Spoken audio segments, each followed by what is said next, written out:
January 1942, Newport, Rhode Island. Snow swept across the harbor, turning the water the color of gunmetal.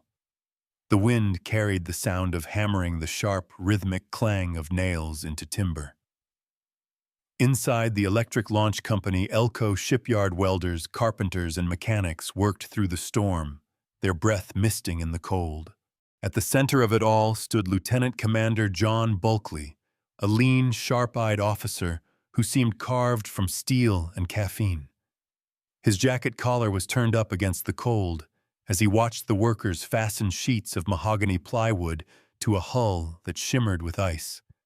To the untrained eye, it looked like madness, a warship made of wood. Behind him, two visiting naval officers from the Bureau of Ordnance shared a chuckle. Wooden hull gasoline engines and a deck barely thick enough to stop a cigarette, one said. "You call this a fighting boat?" Bulkley didn't turn around. "You'll call it something else when it starts sinking U-boats." They laughed again. "That thing'll burn before it fights." Bulkley smiled thinly. "Then we'll make the enemy burn faster." The PT Boat Patrol torpedo was America's answer to a problem no one had solved yet: how to fight speed with speed. Each boat was 80 feet long, made almost entirely of layered plywood and spruce, powered by 3 Packard Vi-12 engines, producing over 4,000 horsepower. It could reach 45 knots on open water, faster than most destroyers, but it was fragile, combustible, and small enough that sailors joked about sneezing it overboard. When the first squadrons were commissioned in early 1942, many senior officers mocked them as the plywood fleet. To some, they were toys, expensive, flashy, and suicidal. But to the young men assigned to them, they were freedom on the waves. At dusk, the wind died and the harbor lights flickered across the new hull of PT-109, still unfinished, its varnish gleaming beneath the floodlamps. Bulkley walked along the dock with Ensign John F. Kennedy, recently transferred from a desk job in Washington. "Beautiful, isn't she?" Bulkley said. Kennedy nodded, brushing a gloved hand along the hull. "She looks fast. She's faster than she looks. Just don't let her catch fire." Kennedy smirked. "That's supposed to inspire confidence," Commander Confidence Bulkley said. "No. Caution." He stopped at the bow, gazing out across the frozen harbor. "These boats are going to save lives, Jack. They'll go where destroyers can't. Strike at night, vanish by dawn. You'll see." Kennedy's eyes followed his commander's. In the distance across the Atlantic, a continent burned. Weeks later, PT squadrons began shipping out, some to the Solomons, others to the North Atlantic. Their mission was simple: harass, ambush, and kill. But their survival depended on nerve reflexes and the thin line of wood separating them from a sea full of fire. As one mechanic said, tightening the bolts on an engine casing, "Steel ships live or die by armor. We live or die by luck." By March 1942, the first patrols had already begun in the Caribbean. The U-boats of Admiral Karl Dönitz's wolf packs were cutting through American shipping like knives through paper. Oil tankers burned within sight of the Florida coast. The U.S. Navy's heavy ships were too slow to intercept. The air patrols too few. That left the toys, the PT boats. One night off the coast of Trinidad, PT-59 made radar contact with a surfaced U-boat recharging its batteries. "Target bearing 340, came the call from the radar operator. "Range 2,000 yards and closing." The skipper grinned. "Let's give him some fireworks." The Packard engines roared to life, their gasoline exhaust lighting the night with a faint blue flame. The little boat skimmed the surface waves, breaking over the bow as the crew loaded 2 Mark V8 torpedoes into firing position. Ready tubes 1 and 2, range 900 yards, fire. The torpedoes streaked forward, white wakes cutting through the Black Sea. Seconds later, a flash, a geyser of fire erupted from the U-boat's hull. Direct hit, the crew erupted in cheers as oil and debris rained down. The U-boat sank within minutes, the first German submarine destroyed by what Berlin's naval command had dismissed as a wooden joke. When reports reached Washington, no one laughed. Rear Admiral Harold Stark read the telegram and smiled grimly. "Maybe Plywood floats better than arrogance," he said. But the victories came at a price. Many PT crews never returned. A single shell or tracer round could turn a boat into an inferno. One survivor described it best: when your ship is made of wood and fueled by gasoline, every bullet feels like a match. By the spring of 1943, the PT boats had spread across 2 oceans, in the Solomons, the Mediterranean, and even the English Channel. Their crews became a breed apart: reckless, brilliant, fearless. In the South Pacific, Ensign Kennedy's PT-109 was about to learn how thin the line between heroism and disaster could be. But before that, the Germans in the Atlantic would discover what it meant to be hunted by the Plywood fleet. Because every night in the cold, gray waters of the North Atlantic, the sound of 3 Packard engines meant death was coming fast, invisible and made of wood.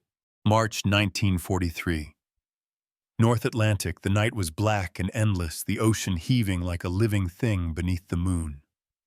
On the horizon, the faint silhouettes of merchant ships stretched in a fragile line: convoy HX-229, bound for Liverpool, with fuel, ammunition, and food.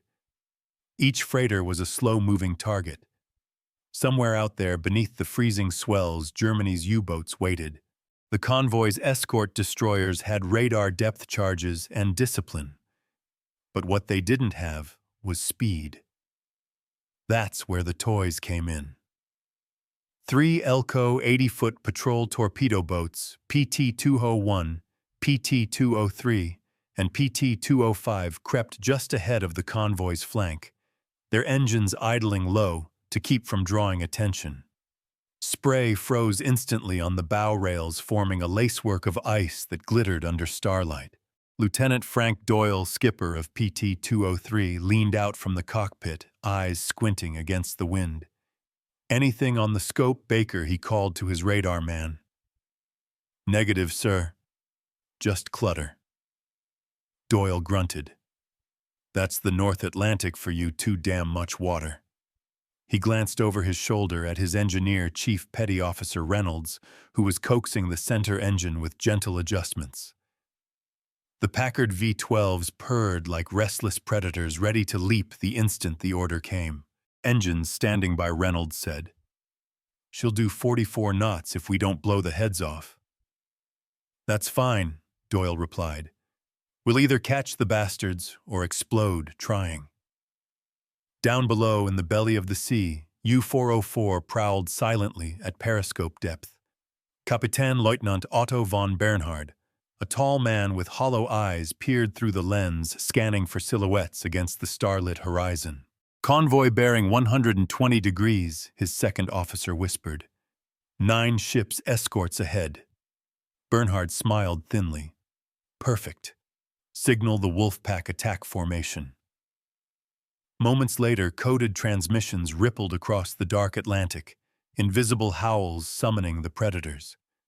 But what the Germans didn't know was that Allied intelligence had cracked their codes. The U-boats weren't hunting unseen. They were walking into a trap. On the surface, the radar aboard PT-203 began to hum softly.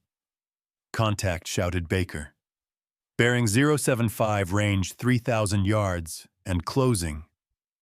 Doyle leaned over the radar screen, eyes narrowing at the faint blip. "That's no destroyer," he said. "That's one of them." He keyed the radio. "PT-201-205 Titan formation. We've got a live one. Target heading 240, likely surfacing for recharge." "Roger," came the crackling reply. "Arm torpedo tubes 1 and 2, Doyle ordered. "And for God's sake, keep those engines quiet." The Packards throttled down to a whisper, the sound of their exhaust barely rising above the wind. The PT boats sliced through the water like ghosts, their wakes vanishing in the dark. At 500 yards, they could see the U-boat's conning tower breaching the surface, black, glistening, and unaware. Doyle's voice dropped to a whisper. All hands stand by to fire. The crew moved with steady precision, gunners ready, torpedo triggers armed. At 800 yards, a lookout shouted, "Deck crew on the U-boat." They see us too late. Fire tubes 1 and 2. The torpedoes streaked away their wakes, glowing faintly in the phosphorescent sea. A second later, the first struck. The explosion tore through the night like thunder. Flames erupted from the submarine's midsection, throwing debris and men into the air. The PT boats accelerated past machine guns, raking the wreckage as the U-boat split in two and began to sink. "Good hit," someone shouted. But Doyle wasn't celebrating.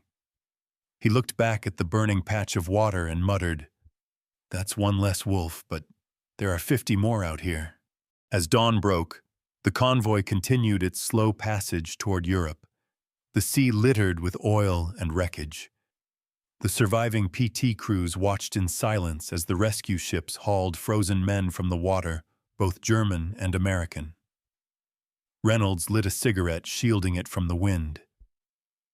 "Never thought I'd feel sorry for one of those bastards," he said. Doyle nodded. "Doesn't matter what they were. Down there, they're all sailors." He turned toward the horizon. "And we'll be joining them soon enough if we don't keep learning faster." That afternoon, a coded message came in from Admiral Stark's Atlantic Command. Results confirmed. U-404 destroyed by PT Squadron.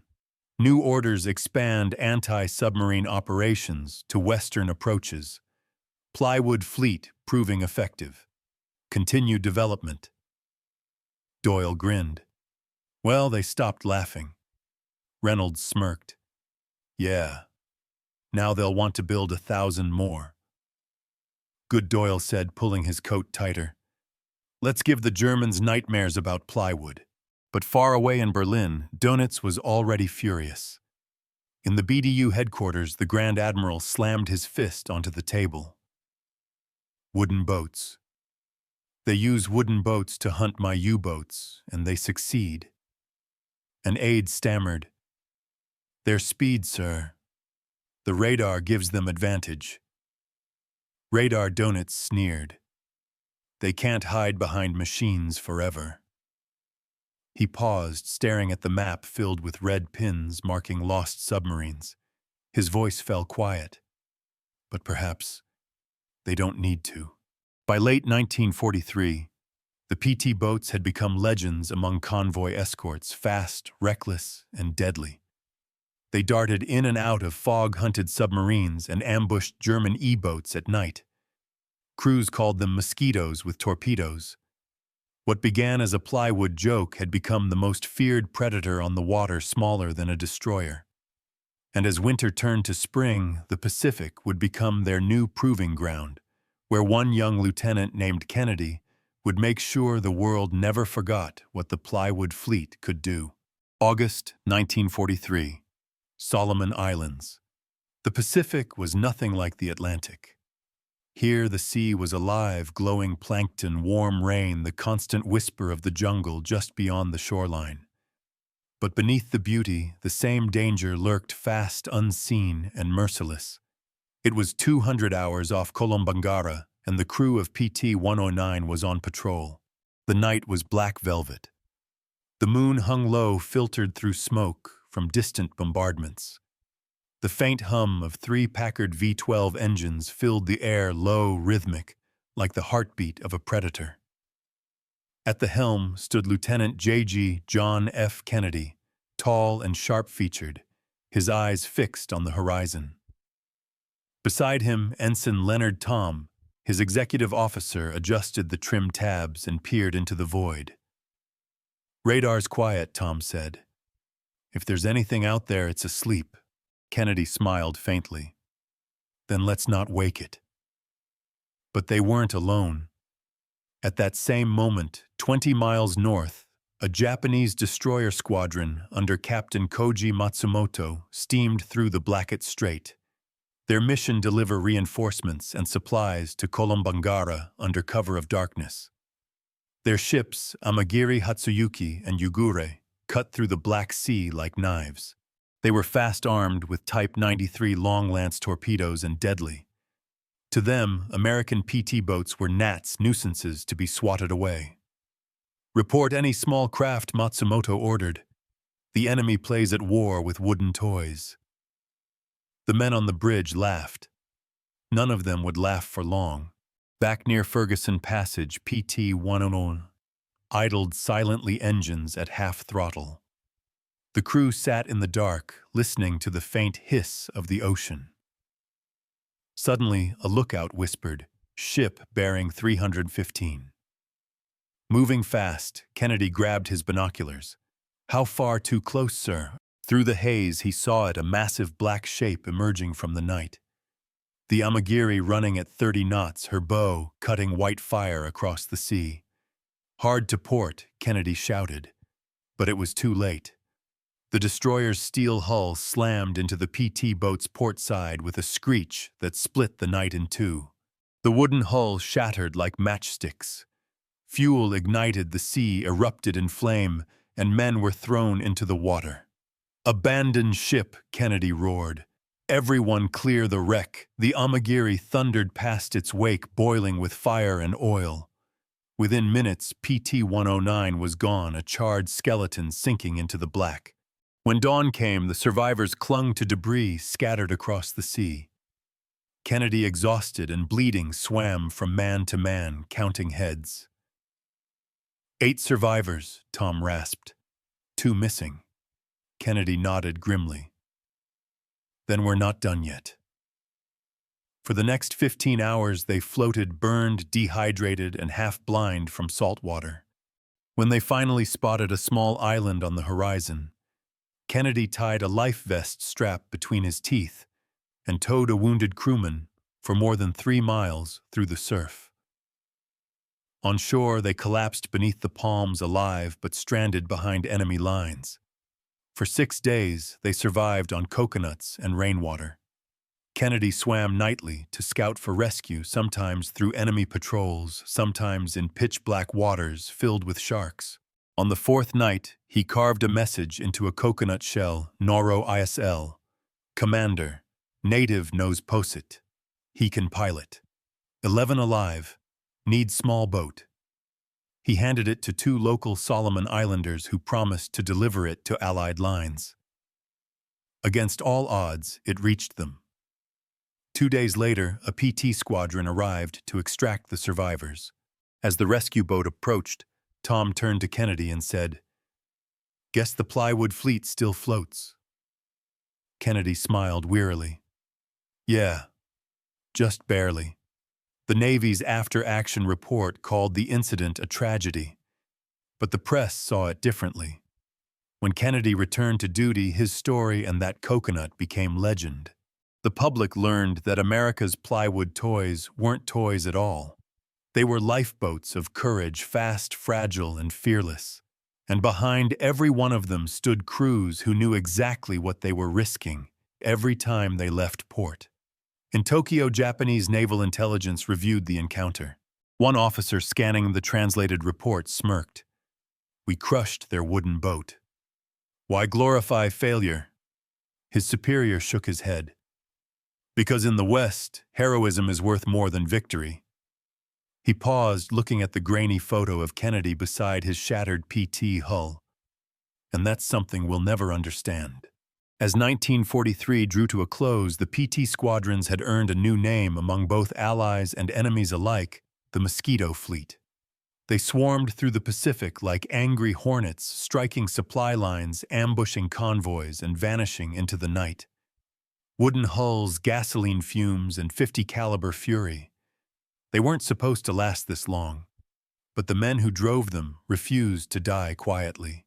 And soon the Germans, confident in their steel and arrogance, would learn the same lesson at sea. November 1943, Bay of Biscay. Dawn broke pale and cold over the Bay of Biscay, a stretch of water that had swallowed more ships than any admiral dared count. For the German Kriegsmarine, this was home turf. For the Allied convoys that crossed it, it was a graveyard. But today, the hunters had changed. Three American PT boats, transferred under Lend-Lease to the Royal Navy's coastal forces, skimmed low over the waves, their wooden hulls glistening with salt spray. They bore British markings now, but the crews were American to the bone, restless, grinning, and reckless. "Welcome to the frying pan," Lieutenant Frank Doyle muttered from the cockpit of PT-204, cigarette clamped in his teeth, where the fish bite back. Behind him, his engineer Reynolds adjusted the fuel mix. The smell of gasoline was thick enough to choke a man. "Sir," said the radar operator, "we've got something big 2 miles off the starboard bow. Looks submerged, then surfacing." Doyle grinned. "Our lucky day." He keyed his radio. "All boats tighten formation. We've got a wolf surfacing for air." Beneath the surface, U-621, commanded by Kapitän Leutnant Heinrich Kruger, rose slowly from the depths. The diesel engines rumbled as compressed air hissed through the ballast tanks. They'd been submerged for 18 hours, low on oxygen batteries, nearly dead. The men inside were pale, hollow-eyed, their uniforms damp with condensation. "Surface to recharge and transmit," Kruger ordered. "The bay is clear. Allied air patrols are minimal today." But above, the Plywood fleet was already closing in. The PT boats advanced in a staggered line, throttles wide open. The Packard engines screamed like wild animals, their wakes carving white scars across the gray water. Doyle leaned forward, binoculars pressed to his eyes. Through the spray, he saw it, the conning tower of a U-boat, breaking the surface like a breaching whale. "Target sighted," he barked. "Distance 1,000 yards. Machine guns rattled as tracers sliced the air. The PT boat's twin 50-caliber turrets erupted in flame, hammering the submarine's deck as German sailors scrambled for the flak gun. "Return fire," shouted Kruger from the conning tower. But the Germans couldn't elevate their guns fast enough. The PTs were already on top of them. "Fire torpedoes," Doyle ordered. 2 Mark 20 torpedoes launched, slicing through the churning water. Kruger saw the white wakes heading straight for him. Dive, too late. The first torpedo struck aft, shattering the pressure hull. A column of black smoke rose as the U-boat's stern lifted clear from the sea, then fell back with a sickening crash. The second torpedo hit amidships, tearing the vessel in two. Within minutes, U-621 vanished beneath the waves, her death marked only by a ring of burning oil and drifting debris. "Confirmed kill," Doyle's gunner said, breathless. Doyle wiped the spray from his face. "The Plywood fleet says good morning." Back in Brest, German Naval Command received the last garbled transmission from U-621. "Attacked by small surface craft, extremely fast. Multiple hits, cannot evade." Then silence. Donitz's aide frowned. "Surface craft, destroyers." Donitz read the coordinates and shook his head. "No destroyer operates there. Too shallow." "Then what?" He cut the man off. "Wooden boats." He stared at the map for a long moment, then whispered, "The Americans sent their toys into the wolf's den, and the wolves are dying." In the North Atlantic, PT squadrons began to operate in coordination with Allied reconnaissance planes. Using radar triangulation, they intercepted U-boats surfacing at night to recharge. It was a perfect marriage of speed and intelligence. A single squadron of PTs guided by radar from RAF Coastal Command could strike retreat and vanish before the Germans even realized they'd been found. By December 1943, U-boat commanders were being warned in coded messages, "Beware of small craft, fast wooden and armed." The words sounded absurd, but for the men beneath the waves, it was no joke. In Lisbon, German naval attaché Franz Schreiber wrote in his report to Berlin, "The enemy's light torpedo craft, constructed of wood and powered by aviation engines, are achieving disproportionate success. Their agility allows them to evade radar and attack at will. Officers mock them as floating coffins, but morale among U-boat crews declines sharply each time one is sighted." He added one final line underlined in ink.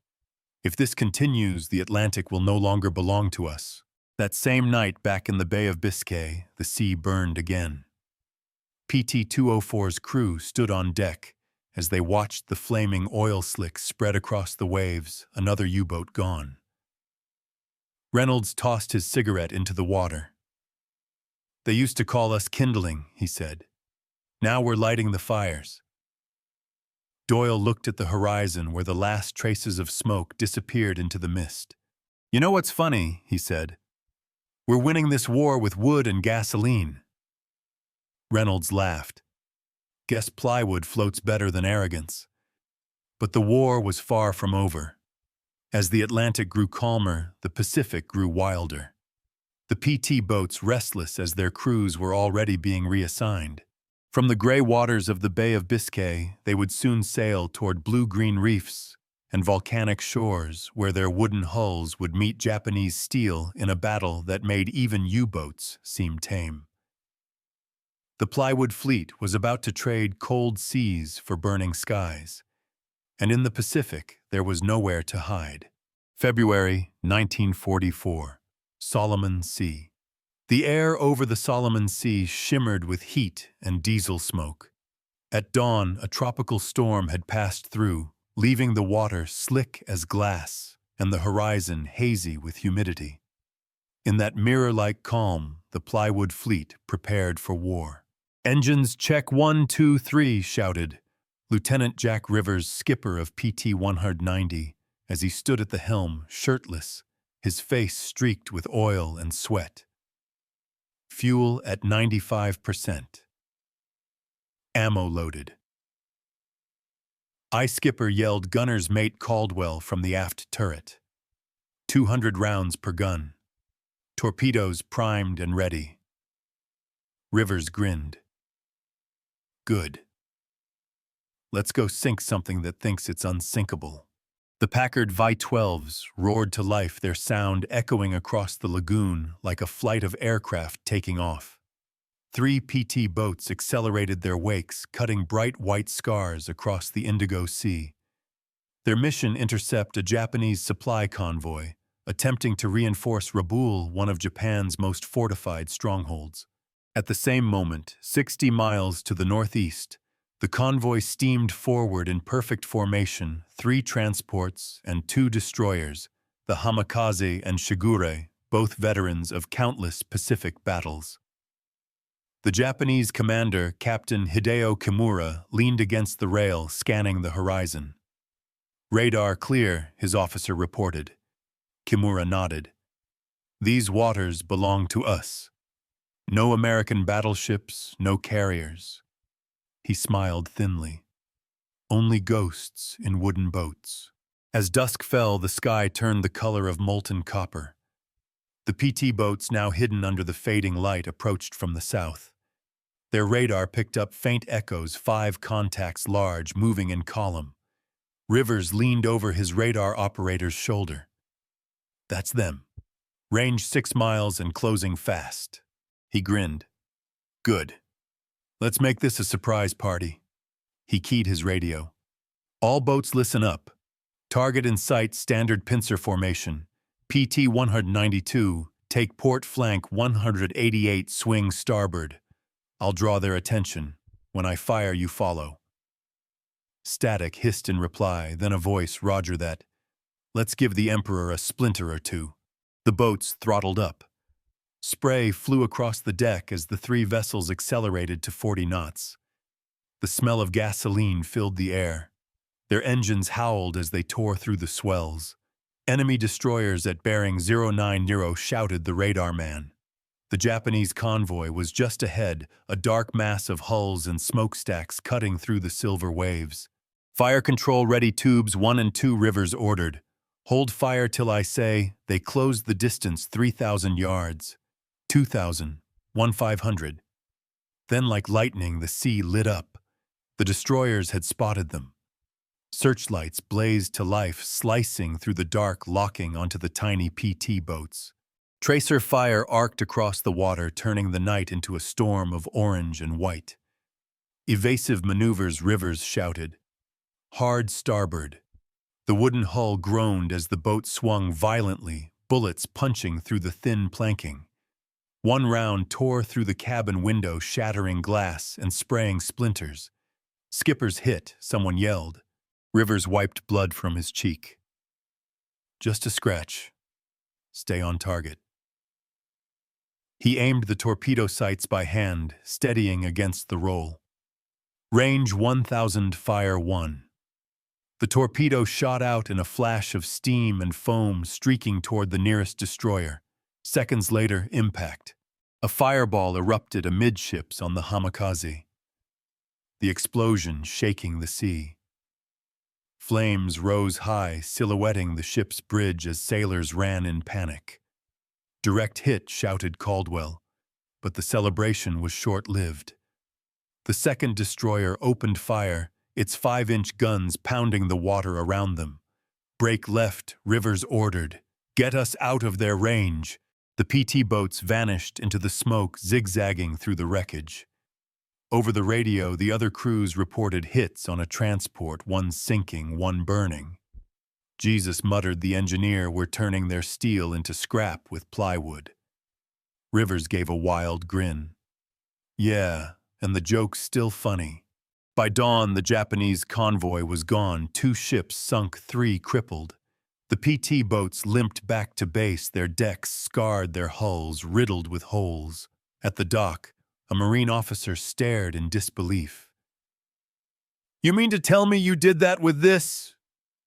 He slapped the side of the wooden hull, which thudded hollowly. Rivers shrugged. "Guess they forgot to tell us we couldn't." News of the attack spread through the Pacific like wildfire. Radio Tokyo denounced it as cowardly hit-and-run tactics. The Allies called it proof of ingenuity over industry. In Washington, a naval report summarized it in dry understatement. PT squadrons demonstrate exceptional efficiency in offensive operations, disproportionate to cost. Recommend expanded production. A marginal note scribbled by Admiral Ernest King himself read simply, "Build more of these damned mosquito boats." But the Japanese weren't done laughing, not yet. In Manila, an officer in the Imperial Navy scoffed at the report. "Wood cannot win wars," he said. "We will crush them with steel." His superior looked up slowly from the map. "Perhaps," he said. "But remember, termites eat steel too if you give them time." The officer frowned. "Termites," the man smiled. "The Americans. They're small, noisy, and everywhere." Outside, the Pacific thundered with the sound of distant engines. The Plywood fleet was coming for them next. April 1944. New Guinea coast. The jungle smelled of salt rot and sweat. Every night the insects sang louder than the guns, and every dawn began with the same orange haze over the mangroves. But on the coast of New Guinea, the men of the Motor Torpedo Boat Squadron 21 had turned that jungle into a battlefield, one fought not with battleships, but with speed, sound, and smoke. PT-185 rested half-sunk at the dock, its hull patched with tin and plywood. Nearby, PT-191 idled engines, humming, ready for its next run up the coast. "Refuel her and check the plugs," ordered Lieutenant Commander Henry Brandt, wiping oil from his hands. "We've got another supply convoy moving down from Wewak. Command wants it stopped before it reaches Madang." The mechanic, a kid barely 19, nodded. "Sir, we're short on ammo again. Only 2 torps left." Brandt gave a grim smile. "Then we'll just have to aim straighter this time." He turned toward the jungle, where a group of natives carried crates of fuel drums down to the shore. "Tell them to hurry, the tide's rising, and the Japs don't wait for weather." By 1700 hours, the PT boats were underway. They moved like phantoms through the channels, long, narrow strips of water that wound between coral reefs and mangrove swamps. The air was heavy with the smell of salt and gasoline. Radar contact came at 21:35. Multiple echoes bearing 045, said the operator. Convoy speed, 8 knots. Brant's jaw tightened. That's them. 2 transports, 1 escort. Let's make it quick. He cut his engines to half. The night went eerily still except for the soft slap of waves against the hull. Fireflies flickered over the water like sparks. Range 2,000 yards, whispered the helmsman. Hold steady, Brant murmured. No lights, no wake. He peered through the binoculars. The silhouettes were unmistakable, 2 squat freighters and a lean destroyer guarding their flank. Load both tubes. Starboard target priority. The torpedo man twisted the crank. The metallic click echoed through the boat. Tubes ready, Goodbrant said softly. Now let's ruin somebody's night. The PT boats surged forward. Engines roared to life and the sudden burst of noise tore through the silence. The Japanese lookouts shouted, spotlights flashing wildly across the water. Fire 1, Brant barked. The first torpedo leapt from its tube, carving a trail of phosphorescent foam across the Black Sea. Fire 2. The second followed. Seconds stretched into eternity. Then a flash followed by a low rumble. The lead freighter shuddered violently, split by the explosion. Flames erupted from its deck as oil barrels ignited, lighting up the night sky like a second sunrise. Direct hit, shouted the gunner. 1 ship down, but the destroyer was already responding. Muzzle flashes ripped through the dark. Shells screamed overhead, crashing into the water around them. Hard to port, Brant yelled. Evasive maneuvers. Tracer rounds streaked past as PT-191 darted between plumes of water and fire. The air filled with the stench of cordite and burning oil. Return fire. Twin 50 caliber guns spat red flame from the stern, their tracers walking up the destroyer's bridge. The Japanese ship responded with another broadside, the sea exploding around them. Sir, the engineer called. We've taken a hit to the aft fuel tank. Seal it and keep us moving. Brant glanced at the compass. We'll lose them in the reefs. They did. Within minutes, the PTs vanished into the maze of coral passages, leaving behind a burning convoy and chaos. The destroyer's searchlights swept uselessly over the water before it turned away, retreating toward the open sea. On board PT-191, the crew sat in silence, drenched in sweat and oil. The mechanic finally spoke. Think they'll report us as destroyers again? Brant laughed hoarsely. Let 'em. If they're scared of wood, I'm not about to correct 'em. By the time the PT boats returned to base, the eastern sky had begun to lighten. The men unloaded the wounded, then gathered around a makeshift radio shack built from bamboo and sheet metal. A transmission was coming through from command enemy convoy destroyed near Madang. Excellent work. Naval intelligence reports Japanese coastal units now issuing night operation restrictions. Brant chuckled. We're not just killing ships, he said. We're killing their confidence. The crew smiled wearily. But deep in the jungle, the men knew this wasn't the end. Every victory meant heavier defenses the next time. Every raid brought new orders, and the Plywood fleet would keep coming night after night through storm and gunfire until there was nothing left to burn. In Tokyo, reports of torpedo attacks by small American craft reached the Naval Ministry. One admiral reading the summary slammed his fist on the table. Wooden boats should not threaten the Empire, he shouted. Our destroyers outgun them 10-1. Another officer, younger and more thoughtful, replied quietly. Sir, perhaps guns alone don't win wars. The older man glared at him. Then what does The younger officer looked down at the photographs of wrecked transports. Imagination, he said. By April's end, the PT squadrons had sunk or crippled 12 ships in the Solomons and New Guinea waters. They were operating beyond charts, beyond doctrine, improvising with every raid. One officer at the base wrote home, We are fighting with wood and gasoline against steel and empire, and somehow it's working. The Pacific War was turning, not because of the size of ships or the range of guns, but because of the men who dared to fight differently. The PTs had proven that courage could be built from plywood, and ingenuity could be deadlier than armor. They were the smallest boats in the biggest war, but their wake stretched across the ocean. June 1944. The Philippines approaches. The moon hung over the Pacific like a broken coin, half shadowed, half bright, its light flickering on the oily crests of the water. The air was hot, windless, electric. Somewhere ahead, in the black expanse between the islands of Leyte and Samar, Japanese ships were moving again.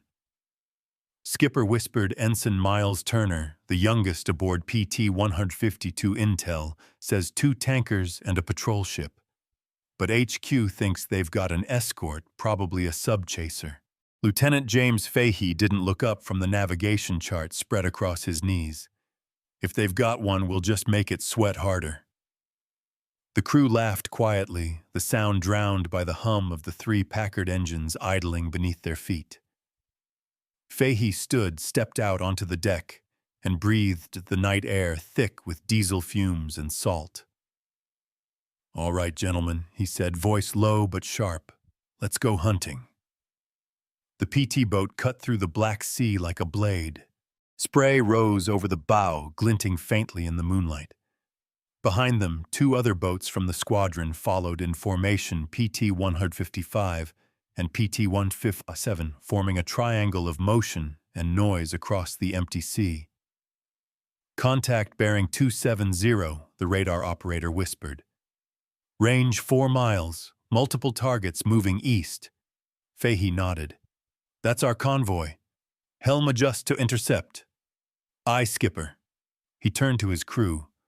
"Remember, we're ghosts until we're fire." The minutes stretched. Through the haze, the faint outlines of Japanese ships began to emerge. A tanker, a smaller patrol vessel, and 1 sleek escort churning a phosphorescent wake. 3 ships confirmed, Turner murmured. "Looks like a Chidori-class escort. Quick and nasty." Fahey grinned. "So are we." He leaned into the intercom. "All hands silent running until I give the word." The Packards throttled down. The sea went eerily quiet, except for the lapping of waves against the thin wooden hull. The PT boats glided closer unseen. At 1,500 yards, the escort's searchlight snapped on. "Damn it, we've been spotted! Guns ready!" shouted Fahey. Tracer rounds tore through the dark, the air screaming with shrapnel. PT-157 swerved, a geyser of water erupting beside her bow. Full speed ahead, Fahey roared. Fire when ready, the gunner on the foredeck opened up twin 50 calibers chattering like thunder. Shell casings clattered across the deck as red streaks tore through the night toward the enemy's bridge. Tube 1 fire. A torpedo launched with a blast of compressed air, its wake glowing faintly in the phosphorescence. Seconds later, an explosion ripped through the darkness, a deep rolling blast that shook the sea. The Japanese tanker erupted into a column of flame, its silhouette vanishing behind fire and smoke. "Direct hit," Turner yelled, but the escort was already swinging its guns around. "Evasive maneuvers," Fahey barked. The PT boats darted away, weaving across the water like lightning bolts. The enemy's shells crashed down behind them, each one closer than the last. "Radio PT-157, Fahey ordered. "Flank them from the west, we'll draw fire." Over the radio came the crackling reply, "Roger that. You light 'em up, we'll finish the job." As the Japanese escort fired, PT-157 came sweeping in from the side. At 800 yards, its torpedo crew loosed their weapons, 2 silver streaks racing through the water. Fahey watched through binoculars. "Come on. Come on." Then another explosion. The escort lifted from the sea as flames engulfed its stern, target neutralized. The Japanese patrol boat tried to flee, its single gun firing wildly into the smoke. PT-152 pursued, guns blazing. Finish him. The 50 caliber fire shredded the smaller vessel, its hull splintering apart. Within minutes, the last of the convoy was burning oil slicks spreading across the water like black ribbons under the moonlight. By 0400, the engagement was over. The PT boats drifted quietly near the wrecks, the sea lit orange by the burning ships. The smell of cordite and gasoline hung heavy in the humid air. Turner leaned on the rail, staring at the reflection of the flames. "You ever think about what this looks like from up there?" he asked softly. Fahey raised an eyebrow. "From up where?" "From a plane. Or God. Just the ocean on fire." Fahey took a slow breath. "We didn't start this fire, kid. We're just making sure it ends." Back at base, the squadron logged the engagement as 3 ships sunk, no friendly losses. The intelligence officer who took the report looked skeptical. "You're telling me 3 Plywood boats just took out an entire convoy?" Fahey smirked. "You can call it Plywood, sir. We call it proof." Word of the victory reached Admiral William Halsey's staff within 48 hours. A memo circulated through the fleet PT operations near Samar demonstrate exceptional aggression and effectiveness in littoral combat zones. Recommend increased deployment. The Plywood fleet, once laughed at as expendable, was now being written into strategy papers. They were no longer the Navy's misfits. They were its wild card. In Tokyo, naval analysts reviewed the reports of recent convoy losses. A colonel tossed a crumpled sheet onto the table. "These are not destroyers or cruisers. These are motorboats." The admiral beside him said nothing, eyes fixed on a photograph of a burning convoy. "Motorboats," he said softly, "that have teeth."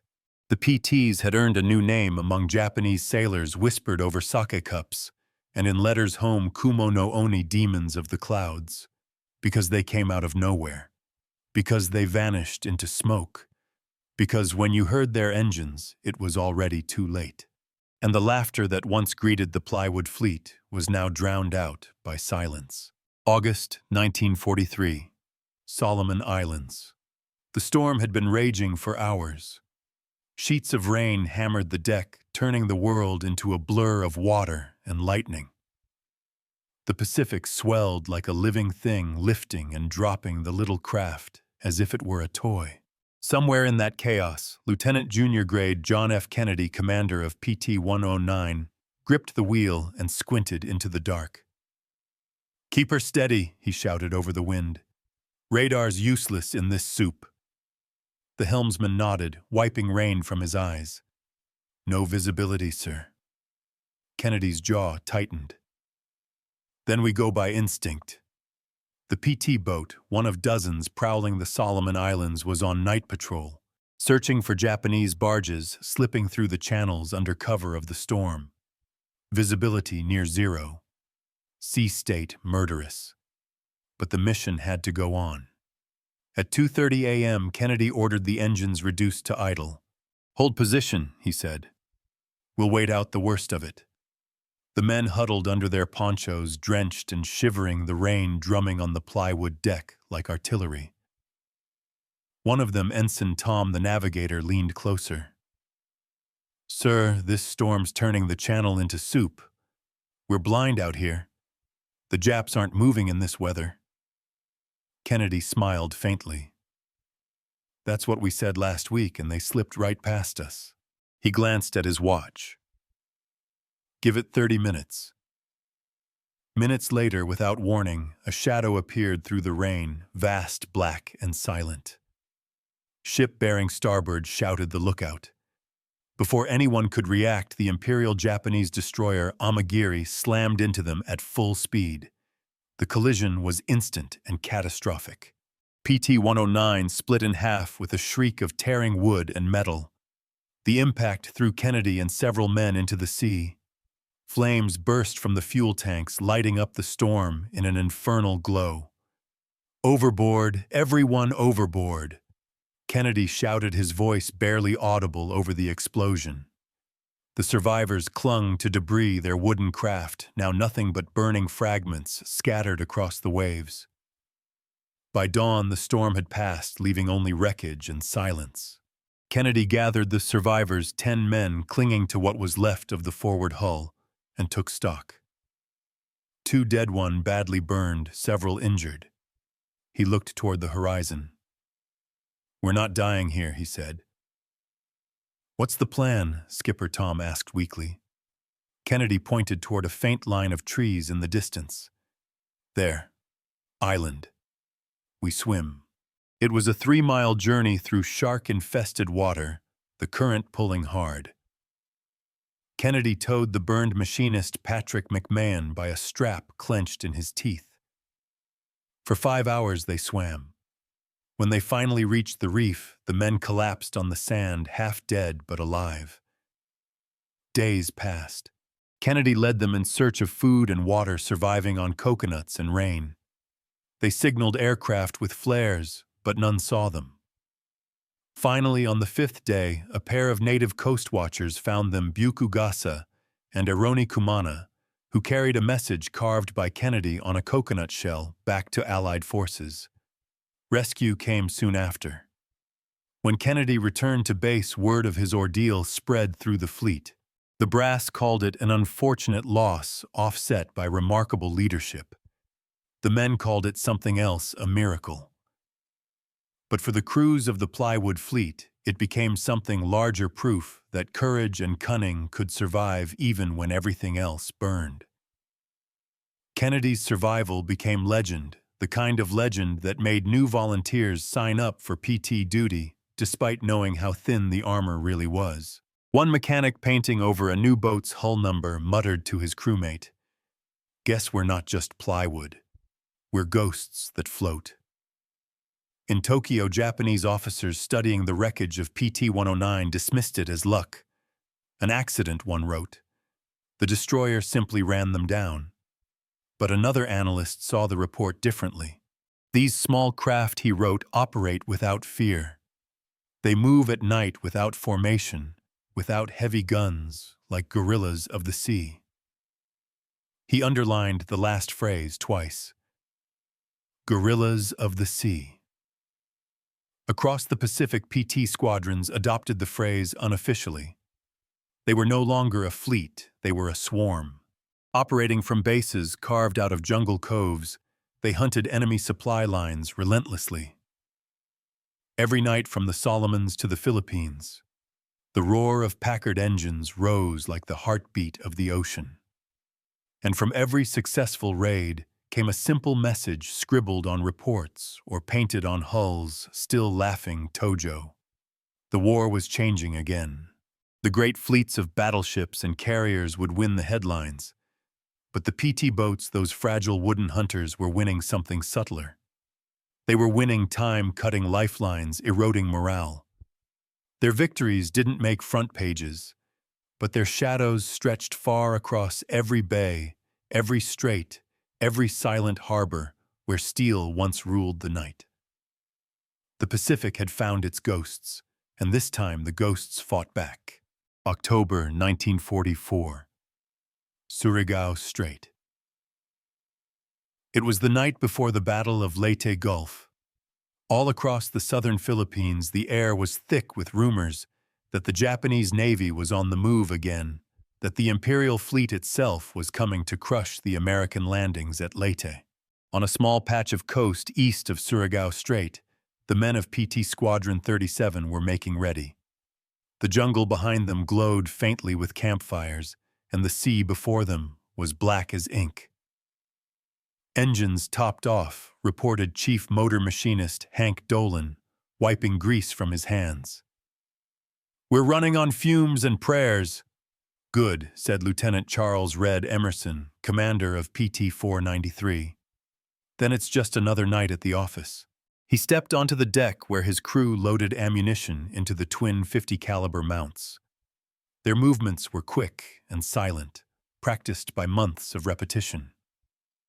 The sky above was clear, too clear. The men could see the Milky Way spilling across the heavens, bright and cold. A bad omen. Perfect night for a fight, muttered one sailor. At 2300 hours, the PT flotilla departed base. 30 boats and total wooden ghosts racing into the strait to scout the incoming Japanese fleet. Their orders were simple: locate, report, and engage if possible. Delay the enemy until the battleships can finish the job. No illusions, no promises. Just time to buy. The sea was dead calm as PT-493 throttled down near the mouth of the strait. Radar pings came faint and scattered. Then, at 0026, the operator froze. Contact. Multiple echoes, large signatures. Bearing 080. Emerson leaned over his shoulder. How many? The operator swallowed. Too many. At least 8. Maybe more. Emerson exhaled slowly. That's no convoy. That's the Japanese Southern Force. He keyed his radio. All boats, this is 493. We have contact, I say again. Main enemy force inbound Surigao Strait. Form up and harass. The reply came back instantly. Roger that. Time to bite the tiger. The PTs accelerated their wakes, cutting the water into ribbons of white foam.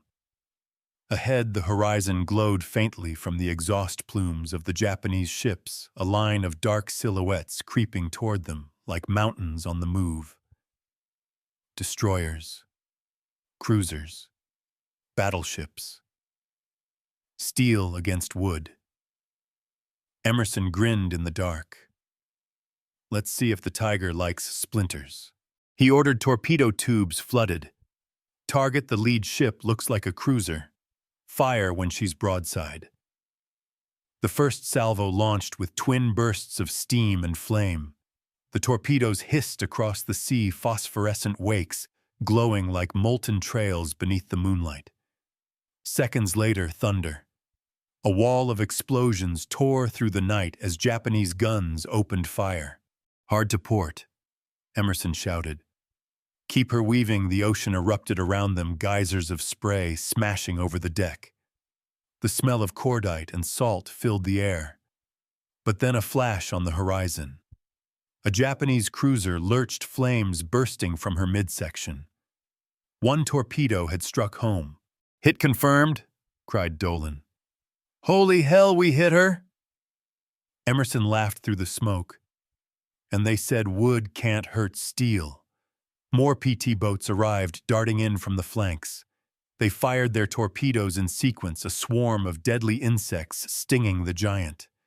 The Japanese ships responded with everything they had. 5-inch, 8-inch, even battleship caliber guns, but the PTs were too fast, too small, too many. From a distance, the battle looked like a nightmare. Ballet arcs of tracer fire, blossoms of flame and streaks of white across the Black Sea. The radio crackled with overlapping voices. PT-493 engaging, PT-491 taking fire. 2 hits amidships, enemy cruiser burning. Emerson shouted over the noise. We've done our job. Fall back. Let the big boys have what's left. He throttled down, turning hard south as the first American destroyers arrived, their searchlights sweeping the waves.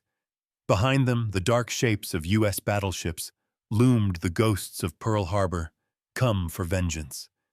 The PT boats slipped away, battered but alive. They had drawn blood, revealed the enemy's course, and lit the way for the Navy's trap. Hours later, the Battle of Surigao Strait became the last great battleship duel in history, and the first won entirely through radar coordination and advance warning from PT scouts. By dawn, the Japanese Southern Force was annihilated. At the debriefing, a Navy commander asked Emerson what it was like to charge into an entire fleet with plywood and courage. Emerson grinned. Like poking a hornet's nest with a toothpick, sir, and somehow walking away. The commander smiled. You did more than walk away, Lieutenant. You helped win the night. In Washington, an admiral reviewing the report underlined one line in pencil: PT operations contributed decisively to early detection and disruption of enemy fleet. Below it he scrawled, "Wooden boats, iron men." And in Tokyo, when the first reports of the Surigao disaster reached naval headquarters, silence filled the room. One officer spoke quietly. "They call those things mosquito boats, do they not?" His superior nodded grimly. "Yes." The officer looked down. "Then the empire has been bled to death by mosquitoes." By the time the sun rose over the Pacific that morning, the strait was littered with burning steel oil fires and the floating remnants of a war that was turning against its makers. And somewhere among the smoke, 3 PT boats cut through the wreckage, small, battered, and victorious. The laughter was gone now. The Plywood fleet had proved itself in the crucible of fire. December 1944. Bayonne, New Jersey. Far from the war front in a cavernous building along the Hudson River, the war's strangest miracle was being built by hand. The Elko Naval Division factory smelled of glue, sawdust, and oil, not steel or gunpowder.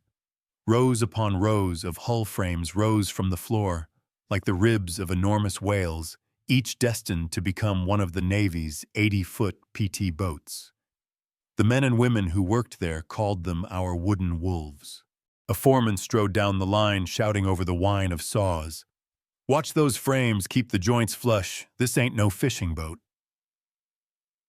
On the assembly floor, Helen O'Rourke, one of the first female riveters hired by Elko, fastened brass plates to the inner keel of a PT-601. She had 2 brothers in the Pacific and worked 14-hour days without complaint. "Don't they ever get tired of calling 'em plywood?" she asked the inspector beside her. The man smiled. "Let 'em laugh. We're building ghosts that bite." Each boat took only 60 days from first plank to launch. They were built like aircraft, lightweight frames, layered mahogany skin coated with resin, and copper paint to resist seawater. There was no armor, no luxury, only speed and nerve.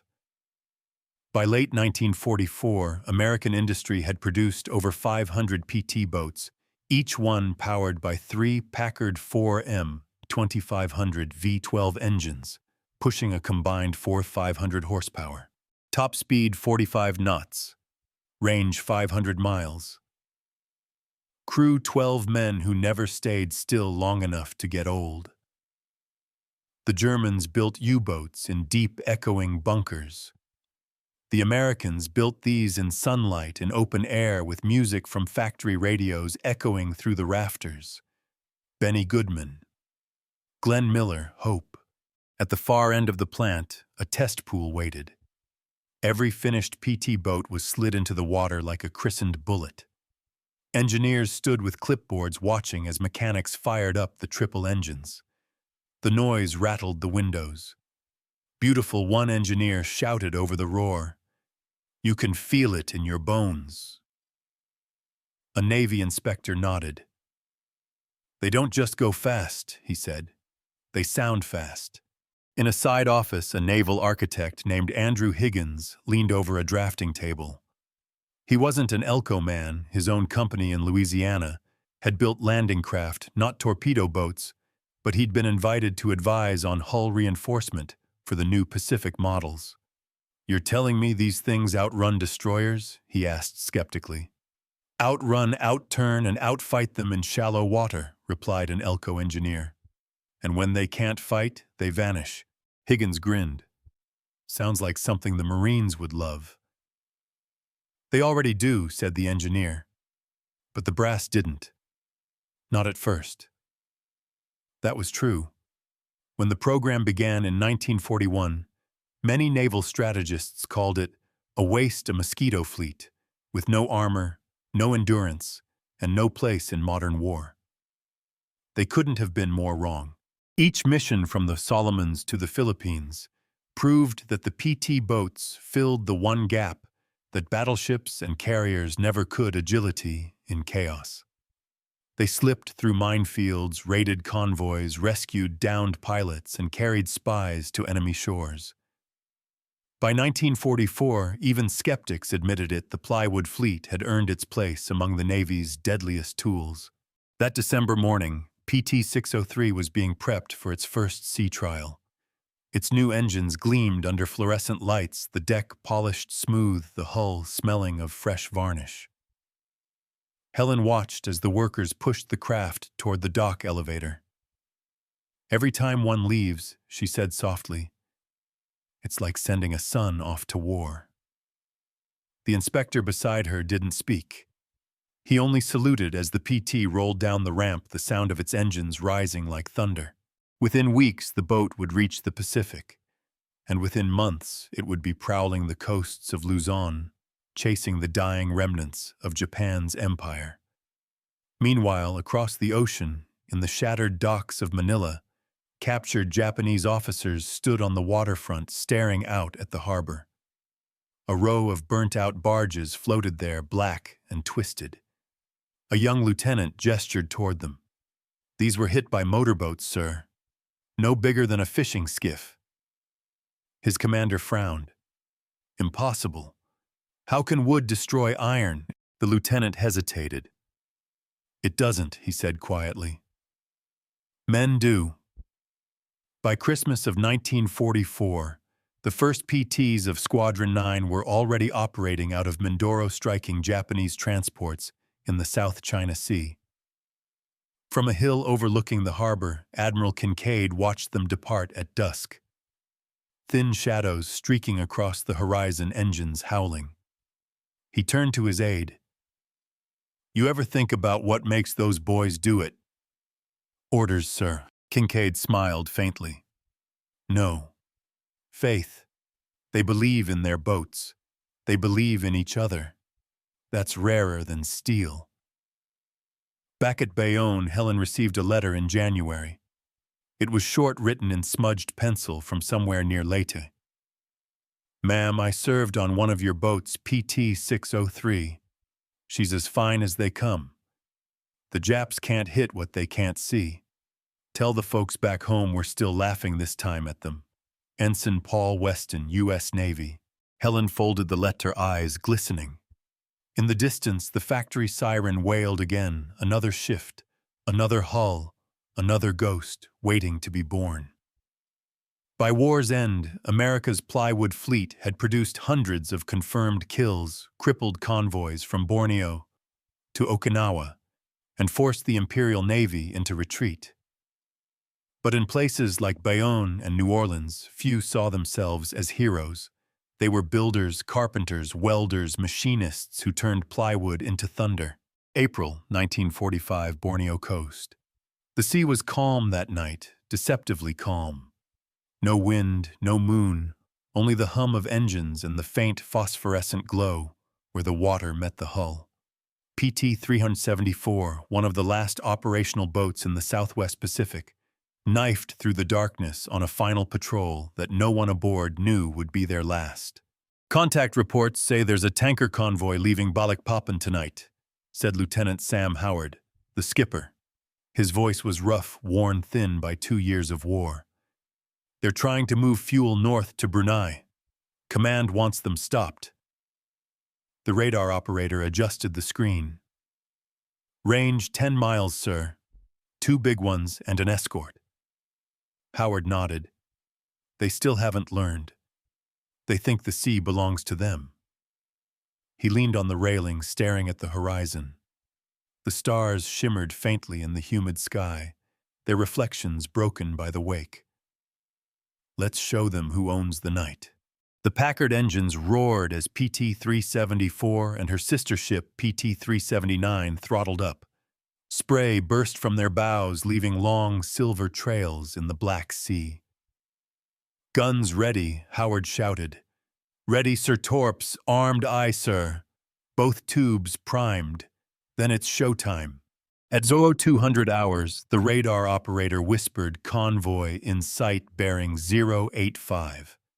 Speed 7 knots. Howard raised his binoculars. Through the haze, he saw them 2 tankers lumbering across the water, black shadows with faint orange glows from their funnels. Ahead of them, a small patrol ship moved like a shark, its bow cutting cleanly through the waves. "Slow to 10 knots, Howard ordered. "We'll drift in under their radar sweep." The PT boats slowed their engines, purring softly. For 10 agonizing minutes, they crept closer, 2,000 yards. 1,500, 1,000. "Target in range," the torpedo man whispered. Howard raised his hand. "Fire 1." The torpedo shot from the tube with a hiss of steam. "Fire 2." The second followed. They watched the phosphorescent wakes streak toward the convoy, twin white lines cutting across the sea. "Come on," Howard murmured. "Come on." A flash, then another. 2 blossoms of fire erupted amidships on the first tanker. The shock wave rolled across the water, washing over the PT boats in a wave of heat. "She's done for," shouted the gunner.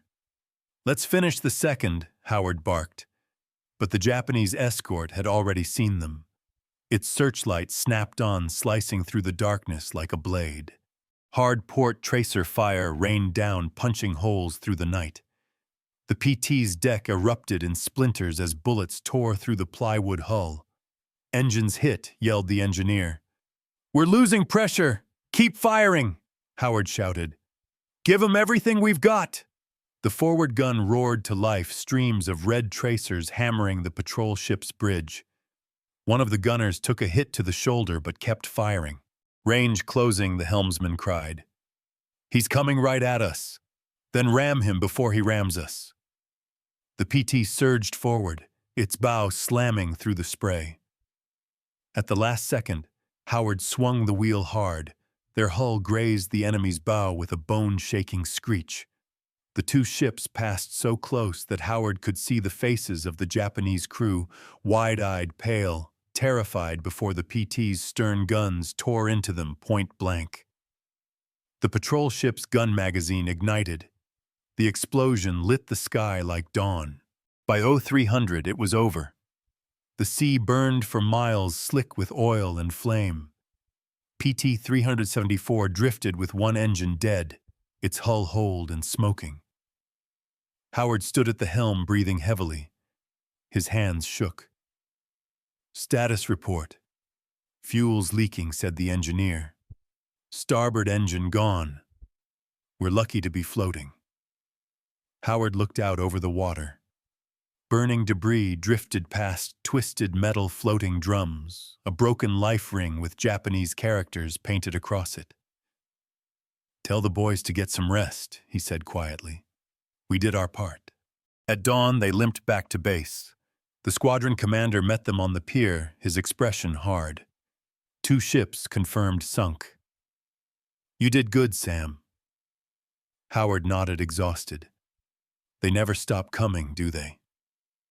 The commander sighed. "Not yet. But soon." In the weeks that followed, the war began to die not with victory parades, but with exhaustion. The PT squadrons that had once prowled the islands now waited idle at anchor, their hulls scarred and their paint blistered by salt and fire. When news of Germany's surrender came in May, Howard read the telegram in silence. "One more ocean to go," he muttered. Then in August came Hiroshima, then Nagasaki, then silence. The war was over. The PT crews gathered for one final ceremony. On a humid morning at Subic Bay, they stood beside their boats, battered, patched, and proud. Howard looked down the line at a forest of masts and flags, hundreds of wooden ghosts that had survived the impossible. An admiral gave a short speech. "You men fought in shadows and silence. You struck the enemy where he thought himself untouchable. When others fought with armor, you fought with speed and heart. The Navy will remember your courage and your craft." Then came the order that broke their hearts: decommission and destroy. The plywood boats that had fought through hell were now deemed obsolete. The Pacific was littered with their remains, burned or scuttled, their ashes sinking beneath the same water they'd once ruled. Howard stayed until the last one went under. He saluted the sea breeze, drying the salt on his face. "Fair winds, old girl," he whispered. "You earned your rest." Back in the States, in a museum years later, one boat was preserved, PT-61C, the last of its kind. Its hull gleamed under bright lights, the smell of varnish faint but familiar. Children pressed their hands against the glass, staring at the sleek lines and the triple engines that once carried heroes into darkness. A plaque beside it read, "They laughed at the Plywood fleet." But when the laughter stopped, the war had turned. 1950s present day, across the Pacific. The war had been over for years, but in harbors and jungle coves across the Pacific, ghosts still floated. Half-buried PT hulls rested in coral lagoons, their mahogany frames bleached silver by sun and time. Barnacles clung to what had once been instruments of thunder. Fishermen in the Philippines sometimes found them strange wrecks of wood and brass, half swallowed by reef. They called them bangka ng apoy, boats of fire. When the storms rolled in and the wind howled across the bays, some swore they could still hear engines out there, 3 of them rising and falling like the heartbeat of the sea. In 1951, a U.S. Navy historian named Commander Robert Harkness traveled through the Pacific to locate and document the remnants of America's Mosquito fleet. He found twisted wrecks on Biak, shattered hulls near New Guinea, even a rusted torpedo tube used as a chicken coop in the Solomon Islands. In his journal, he wrote, "No ship class in naval history was built with so little and achieved so much. They were made of wood, but their legacy is iron." Meanwhile, in a small shipyard outside New Orleans, a new generation of engineers studied those same blueprints. Naval architects who had grown up hearing stories about PT-109 and PT-374 pored over the designs, tracing the evolution from plywood to aluminum and fiberglass. One designer tapped the old drawings thoughtfully. "These boats were the link," he said. "From the age of battleships to the age of speed." Another nodded. "They didn't just change tactics. They changed thinking." Indeed, the spirit of the PT fleet lived on in every swift boat patrolling the rivers of Vietnam, in every special warfare craft skimming across modern seas, in every strategy that favored mobility and audacity over mass and armor. The lesson was simple: speed is survival. Imagination is victory. Decades later, in a quiet New England town, Helen O'Rourke, the riveter from Bayonne, visited a naval museum with her granddaughter. They stood before PT-617, perfectly restored, its mahogany hull gleaming under floodlights. The air smelled faintly of varnish and oil, the same scent she remembered from the factory floor 40 years earlier. Her granddaughter tugged her sleeve. "Grandma," she asked, "is that the kind of boat you built?" Helen smiled softly. "That's one of ours, honey. One of the last. She's older than I was when we made her." The girl frowned. "But it's so small." "How could it fight in a war?" Helen bent down, whispering. "Because brave men rowed her. That's all a boat ever needs." They stood there in silence. Somewhere deep in the museum, a recording played the low, rhythmic rumble of triple Packard engines. The sound filled the hall like the memory of thunder. Across the ocean in Tokyo, an elderly man named Takeshi Ito, once a young radar officer aboard the destroyer Shigure, visited a veterans gathering. Someone mentioned the American PT boats. Ito laughed quietly, shaking his head. "I remember the first time we heard them," he said. "It was like being attacked by hornets. We thought it was cowardice hiding in darkness, striking from nowhere." He sipped his tea. "Now I think it was genius." Another veteran nodded solemnly. "You can only laugh at something until it bites you." For the men who lived it, the memory of those nights, the smoke, the salt, the speed never truly faded. One former gunner interviewed in 1968 said it best: "You didn't fight for glory. You fought to make it home. And when you got there, you missed the sound of those engines like missing your own heartbeat. The PT boats may have been burned, scrapped, or buried by time, but their spirit endured in every small crew that fights against impossible odds, in every engineer who dares to build something the world laughs at, in every captain who believes that courage weighs more than armor. Because in the end, war isn't only fought with steel and fire. Sometimes it's fought with plywood and the will to make it fly.